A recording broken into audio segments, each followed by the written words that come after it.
सोलापूर महानगरपालिकेच्या सन 2026-27च्या अंदाजपत्रकासंदर्भातील विभागनिहाय चर्चेला सोमवार दिनांक 23 मार्चपासून प्रारंभ झाला.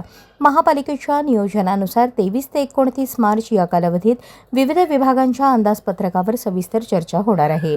पहिल्या दिवशी कर आकारणी व कर संकलन विभाग तसेच भूमी व मालमत्ता विभागाच्या कामकाजाचा आढावा घेण्यात आला.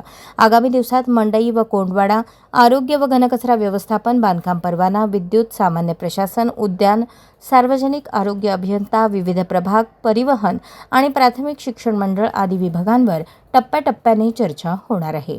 शहराच्या सर्वांगीण विकासासाठी हे अंदाजपत्रक अत्यंत महत्त्वाचे असून प्रत्येक विभागाने पारदर्शकतेने व जबाबदारीने काम करणे आवश्यक असल्याचे महापौर विनायक कोंडल यांनी सांगितले.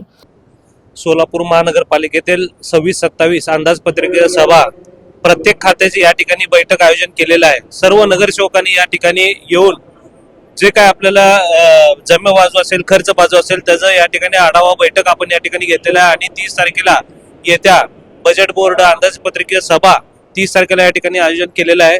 तरी सर्व नगरसेवकांनी या ठिकाणी येऊन आपल्याला याचा लाभ घेण्यात यावा असं विनंती करतो, आवाहन करतो. सर्वसाधारण सभा या ठिकाणी 30 तारखेला आपण काढलेली आहे.